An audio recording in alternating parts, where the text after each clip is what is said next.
Monsieur Bazé, pardon, nous allons partir de l'autre côté de la réalisation pour vous montrer une ONG qui, elle, a travaillé durement.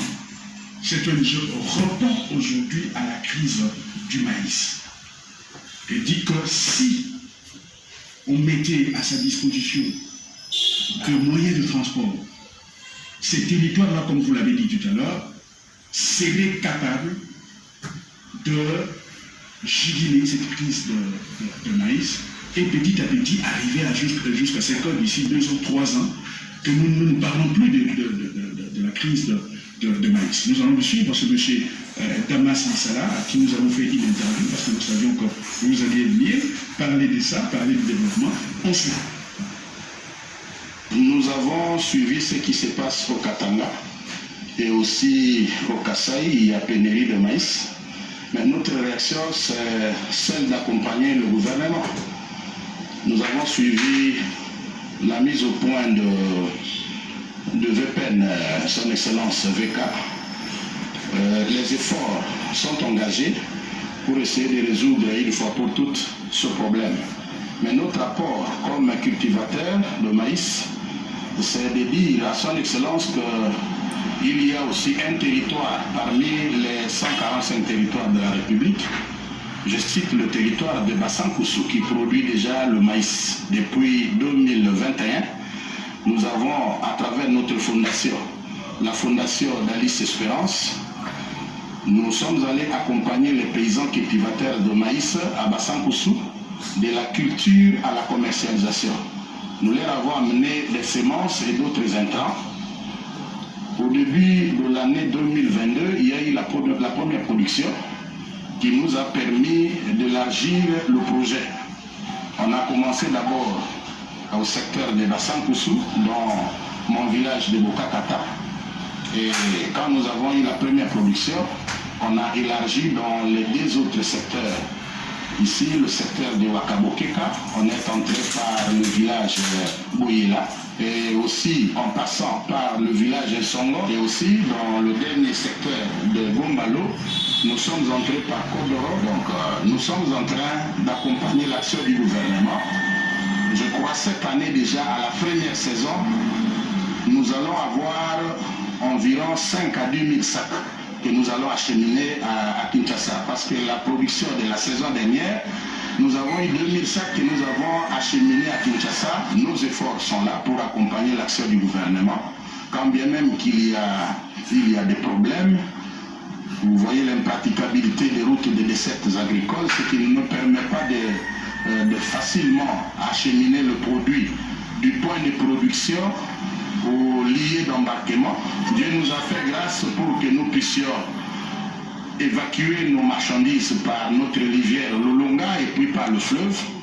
Maintenant que la crise s'est annoncée déjà dans la partie est de la République et aussi au centre, au niveau du Kasaï, et nous associons notre voix à celle du gouvernement pour dire que nous devons sécuriser aussi la partie ouest, de peur que cette crise traverse la partie ouest et nos productions que nous allons sortir de Bassankoussou, nous allons acheminer à Kinshasa, qui est aussi une forte agglomération, là où il y a une forte consommation de maïs.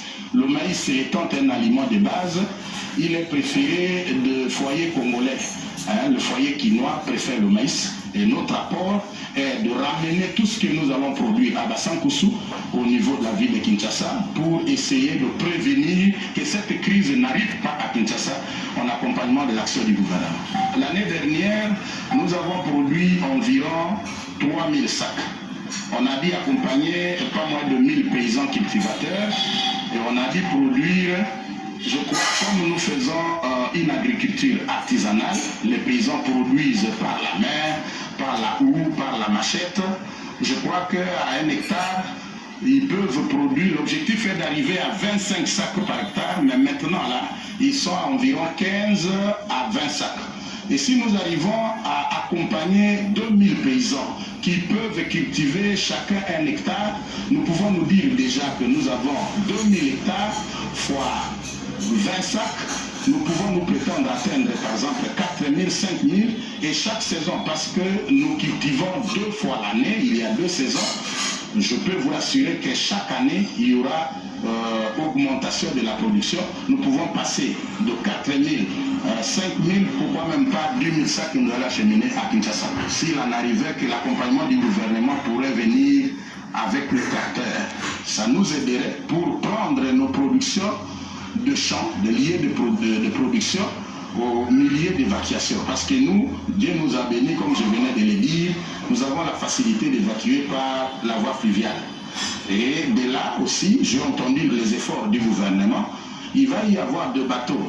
Naturellement, s'il y a aujourd'hui une forte production à Bassankoussou, les commerçants, les armateurs qui cherchent des charges, ils vont nous appeler pour essayer d'acheminer nos produits à Kinshasa. Le paysan est lui-même le patron. Nous avons mis à la disposition de ces paysans cultivateurs qui sont autonomes. Nous leur avons donné des agronomes pour leur donner des conseils éclairés afin de booster leur production. Le gouvernement est en train de se couper en 4 pour trouver solution une fois pour toutes, parce que nous ne pouvons pas vivre de la production des voisins. Notre sécurité alimentaire en dépend. Notre vie aussi en dépend.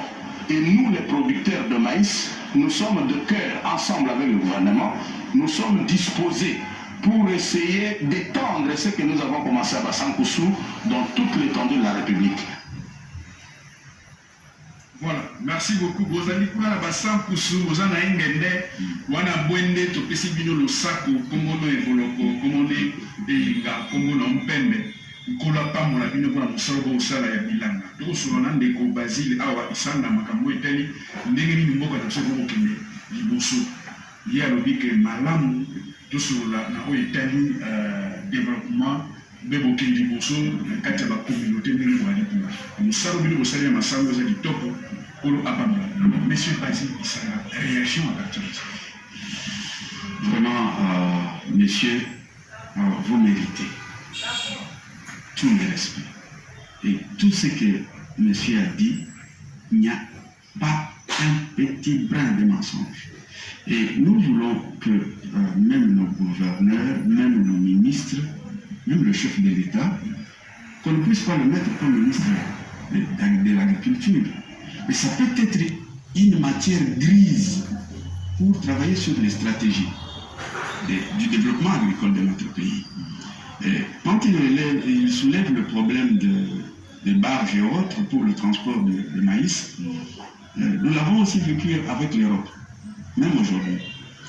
Là où il y a des minéraux, c'est par des canaux qu'on évacue, qu'on transporte beaucoup de produits.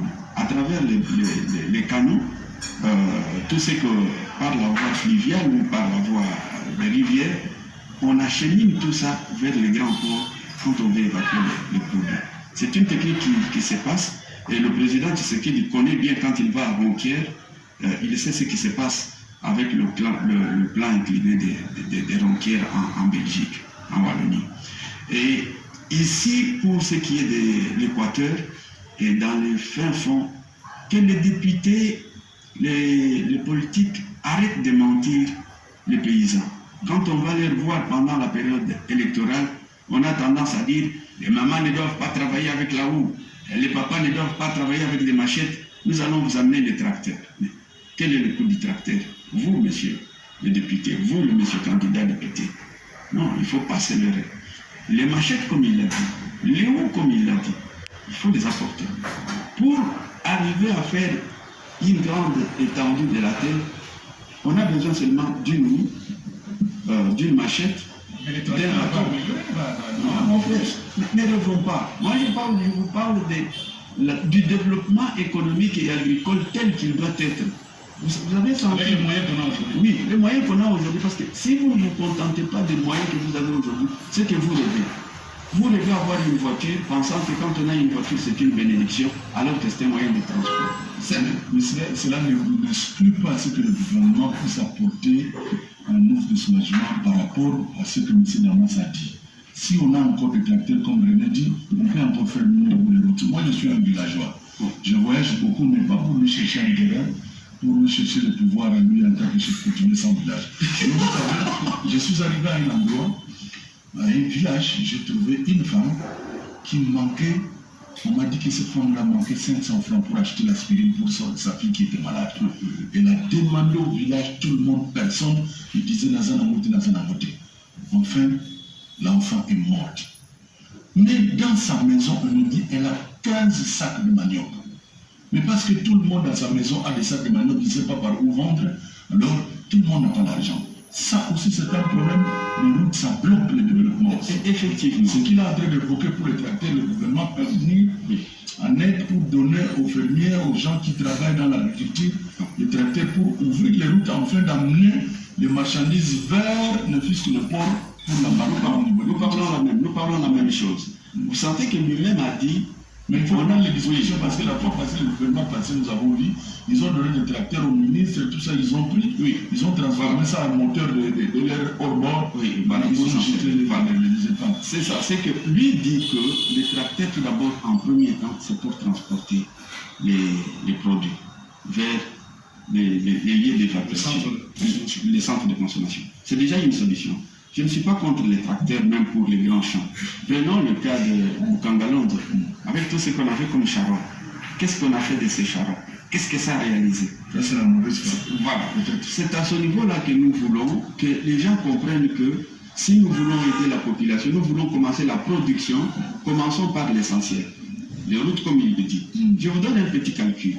Quand on veut poser un petit pont, donc de dessert agricole, on a besoin de 4 poutres.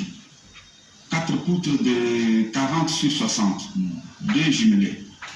Donc, poutres jumelées. Et on a besoin de 50 à 60 madriers. Et quand vous faites le calcul, plus 50 à 40 sacs de ciment, nous sommes dans un calcul avoisinant 30 à 50 000 dollars par petit pont de dessert agricole. Est-ce que c'est ce que la RDC n'a pas? Donc c'est parce qu'on refuse de réfléchir qu'on ne peut pas avancer. Parce qu'on ne veut pas élever le débat pour aller en profondeur. C'est pour cette raison qu'on n'arrive pas à réussir. Je pense que nous avons conclu tout à l'heure. Peut-être que le week-end, vous allez partir en tourisme quelque part. Votre monde de la fin de l'aujourd'hui et nous dire aussi le week-end où vous irez, parce qu'aujourd'hui c'est la journée mondiale du tourisme responsable.